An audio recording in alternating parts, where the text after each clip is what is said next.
আমাদের সবার প্রিয় ফুলের উপত্যকা নামে পরিচিত খিরাই। তবে আজকে আপনাদের এক অন্যরকম খিরাইয়ের সাথে পরিচয় করাবো। এক কুয়াশামাখা শীতের ভোরে খিরাইয়ের অন্যান্য রূপ তুলে ধরবো আপনাদের সামনে। কুয়াশামাখা ভোরে প্রকৃতির আদরে স্বাদ, রূপ, রস, গন্ধ উপভোগ করতে চাইলে এই সময়টাই সেরা। সাথে আপনাদের দেখাবো খিরাইয়ে একাল ও সেকালের তফাৎ। ঘুরবেন আপনি, ঘোরাবো আমি, আর আমার সাথে ঘুরতে চাইলে চ্যানেলটি অবশ্যই সাবস্ক্রাইব করবেন।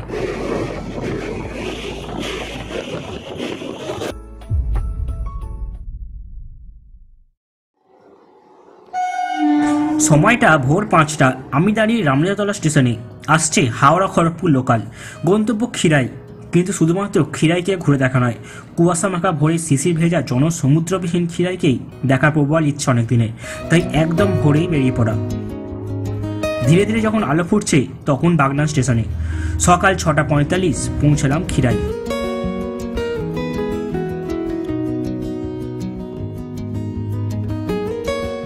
আমি এখন চলে এসেছি খিরাই স্টেশন। আর এখন বাজে প্রায় 6:45। আমাদের ট্রেন খিরাই আসার সময় ছিল 6:35। প্রায় 10 মিনিট লেটে খিরাই ঢুকেছে, কিন্তু তাও এখনও কুয়াশা, পুরো সামনে দেখা যাচ্ছে না। আর ট্রেনটা যখন কুয়াশার মধ্যে থেকে বের হচ্ছে বা কুয়াশার মধ্যে ঢুকে যাচ্ছে তখন একটা অন্য রকমই দেখাচ্ছে। আর আমি এখন চলে যাচ্ছি সোজা খিরাইয়ের বাগানে, যেখানে ফুল চাষ হয়, আর সেখানটাতে পুরো কুয়াশায় ঘেরা। স্টেশনে তখন ফুলের মালা বাজারে বিক্রির জন্য পাঠানোর ব্যস্ততা। দেখতে দেখতে যাচ্ছি দোকানটা ফুলের মাঠে। খিরাইয়ের আগে আমি এসেছি দুবার, 2018 আর 2021। সেই সময় খিরাই আর এখনকার খিরাই অনেকটাই তফাৎ। আমি এখন যাচ্ছি এই পাশে যে নতুন রাস্তা করে দিয়েছে, এই রাস্তা দিয়ে। আগে কিন্তু এই রাস্তাটা ছিল না, আগে সেই লাইনের পাশ দিয়ে গেছিলাম লাস্ট দুবারই। এই রাস্তার সামনে এখন বেশ দোকানপাট আছে।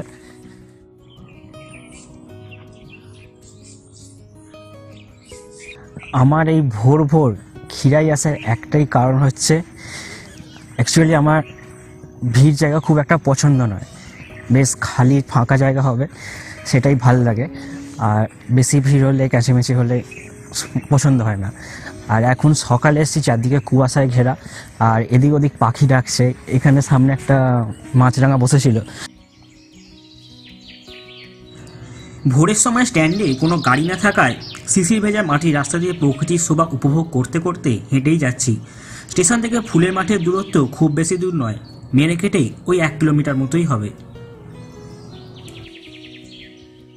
এখানে ফুলের মাঠের পাশে পাশে এরকম দুব্ব ঘাসেরও চাষ করা হয়েছে।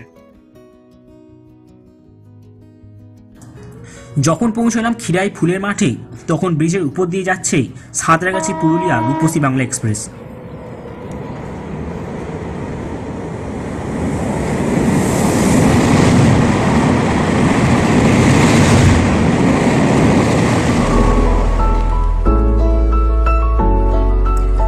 সেই সময় বিঘার পর বিঘা ফুলের মাঠে আমি শুধুমাত্র একা।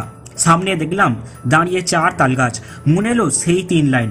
তাল গাছ এক পায়ে দাঁড়িয়ে, সব গাছ ছাড়িয়ে উঁকি মারে আকাশে।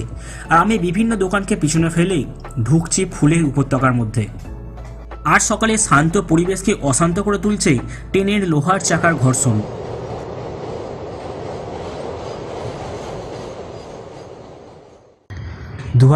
সালে খিরাই এসে যে রকম দেখেছিলাম এখন কিন্তু সেই রকম নেই। এখন পুরোটাই যেন ফুলের মেলা বসেছে। ফুলের মাঠের এই পাশে আমার পিছন দিকে দেখতে পাচ্ছেন অনেক ছোটোখাটো দোকান আছে। এখানে ফুল হয়তো বিক্রি হয়, কারণ নিচে ফুল অনেক পড়ে আছে। আগে কিন্তু এইখান জায়গাগুলো কিন্তু ফুল চাষ হতো, এখন কিন্তু এইখানেও মাঠের মধ্যেও ফুল বিক্রি হচ্ছে, শুধু সামনেটা নয়। আর আমি যত ভেতরে ঢুকছি যেন ফুলের খনিতে ঢুকছি।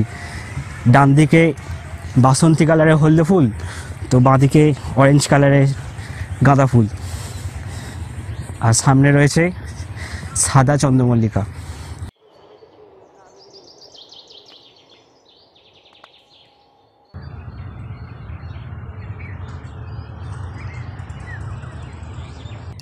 সকাল সকাল খিরাইয়ের পরিবেশ একটা কিন্তু অন্যরকম ব্যাপার আছে।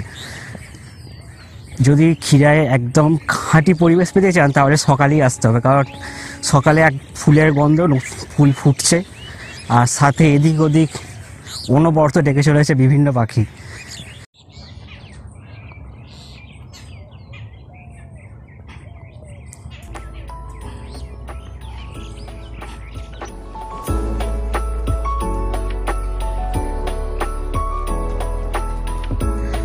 ফুল চাষে জমির সাইডে সাইডে বরাবর বিভিন্ন রকম সবজি চাষ হয়েছে, সেরকমই আমি এদিক ওদিক আল বরাবর হাঁটতে হাঁটতে দেখতে পেলাম যে এখানে ব্রোকলিও চাষ হচ্ছে। শুধুমাত্র বাঁধাকপি বা ফুলকপি চাষ নয়, ব্রোকলিও হচ্ছে এখানে। আর সাইডগুলো কিন্তু পুরোটা এখন ঘেরা আছে, আগে কিন্তু এসব কিচ্ছু ছিল না।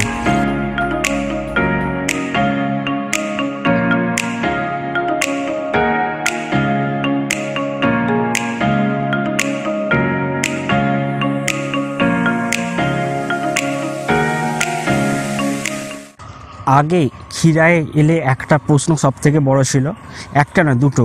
এক হচ্ছে টয়লেটের সমস্যা, হঠাৎ করে টয়লেট পেয়ে গেলে কোথায় করব, আর দুই হচ্ছে খাওয়া দাওয়ার সমস্যা, কারণ এখানে কোনো খাবার দাবার দোকান ছিল না, যা ছিল স্টেশনের ধারে, স্টেশনের কাছে, আর এছাড়া কোনো ছিল না। কিন্তু এখন সেসব সমস্যা সব মিটে গেছে।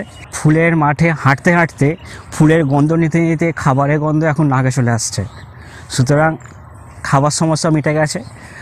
বাকি হলো টয়লেটের সমস্যাও মিটে গেছে, কারণ এদিক ওদিক এখন অনেক টয়লেটের ব্যবস্থাও করে দিয়েছে এখানকার পঞ্চায়েতের, সুতরাং কোনো রকম সমস্যা নেই।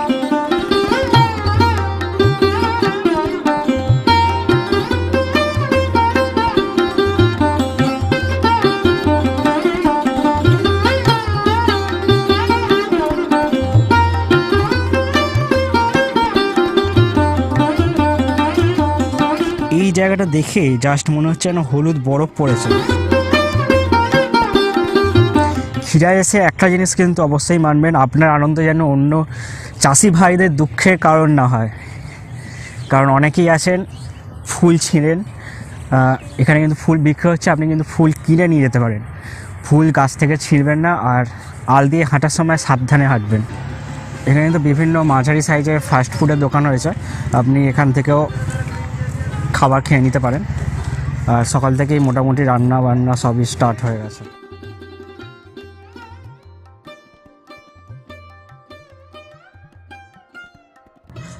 দু সাল, তখন ক্ষীরায় রূপ আজকের সময়ে দাঁড়িয়ে খুঁজে পাওয়া অসম্ভব। তখন যেদিকে দুচোখ যায় শুধুই ফুল, ছিল না কোনো আলাদা করে খাবার জায়গা। বর্তমানে যেসব চোখে পড়বে না। সময়ের সাথে পাল্লা দিয়ে যেমন বিভিন্ন খাবারের দোকান বেড়েছে, মানুষের আনাগোনা বেড়েছে, তেমনই পাল্লা দিয়ে বেড়েছে প্লাস্টিক আর থার্মোকলের আবর্জনা। সবই পড়ছে পাশে বয়ে যাওয়া কংসাবতী নদীতে। ফিরে আসি বর্তমানে। সকাল 8টা, ধীরে ধীরে ঝাঁপ খুলছে বিভিন্ন ফুলের দোকানগুলো, যেখান থেকে আপনি পছন্দের ফুল বা চারা গাছ কিনে নিতে পারবেন।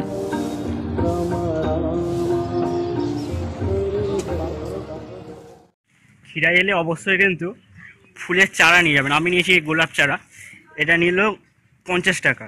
আর আমাদের কলকাতা শহরে, এটা কলকাতা বা হাওড়াতে মিনিমাম এটার দাম পড়বে অন্তত 80 টাকা তো পড়বেই।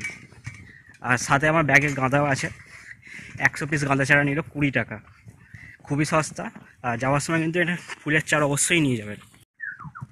আমি যখন ট্রেন থেকে নেমেছিলাম, আমি মাত্র একাই ছিলাম যে এই ক্ষীরাই মাঠে আসবে ফুল দেখতে, আর এখন দলে দলে নামছে, ট্রেন ভর্তি আসছে হাওড়া থেকে, সব খালি হচ্ছে ক্ষীরাই। ফেরার সময় সকাল 8:30 নাগাদ দেখলাম ফুলের মাঠে যাবার গাড়ি অ্যাভেলেবেল আছে, তবে বেশিরভাগ মানুষই হেঁটেই যাচ্ছে, আর গাড়ির ভাড়া জনপ্রতি 20 টাকা।